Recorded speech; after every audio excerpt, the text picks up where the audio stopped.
வெளி தின்பண்டங்களை ஐயா விட்டுவிட்டு சொல்லுங்க ஐயா. நாமே செய்து கொடுப்போம் என்றும் பாரம்பரிய அரிசிகளை உண்டு ஆரோக்கியத்தை பேணுவோம் என்றும் நாட்டின மாட்டினை வளர்த்து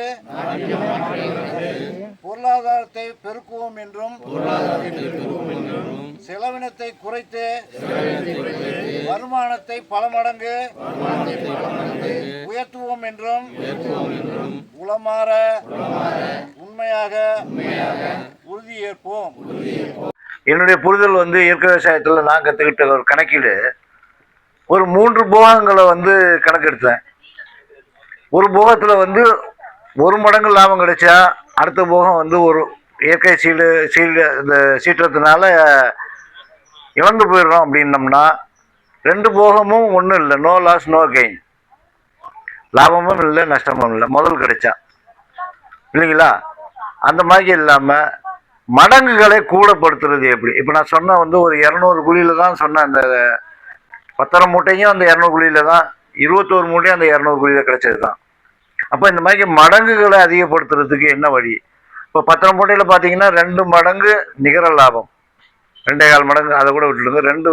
2 சீசனுக்கு நாம் நஷ்டப்பட்டாலும் அதுக்கப்புறம் தான் வந்து நம்ம நோ லாஸ் நோ கெயினுக்கு வருவோம். அதே வந்து அதிகமான நீங்கள் செலவினங்களை பண்ணினீங்கன்னா இந்த மாதிரி லாஸ் ஆகும்போது அடுத்த திருப்பி தலை தூக்குறதுக்கு கஷ்டமாகிடும். அதனால் நம்ம முதலீடுகளை குறைச்சிட்டு செலவினங்களை குறைச்சிட்டு லாபங்களை பெருக்கிற வழிகள் என்னென்னவோ அதெல்லாம் பண்ணுறதுக்கு அவங்கவுங்களுக்கு தெரிஞ்ச வழிகளை செய்யுங்க.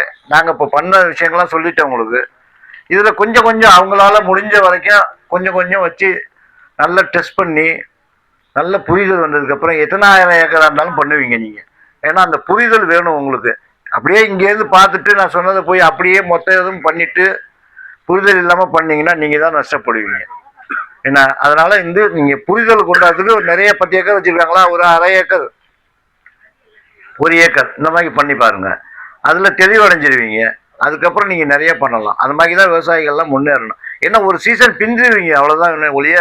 இந்த 10 ஏக்கர் வச்சுருக்கவங்களுக்கு ஒரு சீசன் பிந்தி வர போகிறாங்க. புரிதல் வந்துடும், நல்லா ஸ்ட்ராங்கான புரிதல் வந்துடும். அப்புறம் யாரும் அவங்கள அசைக்க முடியாது. இப்போ என்னெல்லாம் கேட்டிங்கன்னா கட்டி போட்டுட்டு நீங்கள் ரசாயன விவசாயம் பண்ணுன்னு சொன்னீங்கன்னா கூட நான் பண்ண மாட்டேன். ஏன்னா அந்த புரிதலை நான் வந்துட்டேன். இதில் தான் லாபம், எனக்கு வந்து லாபமாக வந்துக்கிட்டே இருக்குது. நஷ்டமாக ஒரு சீசன் வந்தால் கூட நான் வந்து ரொம்ப பின்தங்க போகிறதில்ல. ஒரே ஒரு ஸ்டெப்பு அப்படி கொஞ்சம் அப்படி காலை கூட பின்னாடி வைக்கிறது, உடம்பு தான் கொஞ்சம் பின்னாடி நவுத்துறேங்க மாய்க்கு. உதாரணத்துக்கு சொல்கிறேன். ஏன்னா அந்த மாதிரி எனக்கு மடங்குல லாபம் கிடைக்கிறது. இதுதான் எல்லா விவசாயிகளும் கடைபிடிக்கணும், புரிதலோடு கடைபிடிக்கணுங்கிறது அவசியமான ஒன்று. அது மாதிரி மாடு வளர்ப்புக்கு சொல்லியிருக்கேன் உங்கள்கிட்ட. இப்போ மாடை பற்றி சொன்னாங்க. இந்த மாதிரி மாட்டில் லாபம் பார்க்கறதுனா இப்படி தான் பார்க்கணும். இந்த பால் கறக்கிறேன்னு சொல்லிவிட்டு விற்கிறேன்னு சொல்லிவிட்டு அதுக்கு எவ்வளோ மெனக்கெடு. ராத்திரியில் 3 மணிக்கு எழுந்திரிக்கிறது, 4 மணிக்கு எழுந்திரிக்கிறது, யார்ட்டே விற்கிறவங்கள்ட்ட போய் கூவணும். அவங்கவுங்கள்ட்ட என்ன நல்ல பாலாக நம்ம உண்மையிலே 100% மாட்டிலேருந்து கலந்த பாலை கொண்டு விட்டா இதெல்லாம் தண்ணியாக இருக்குன்னுவாங்க.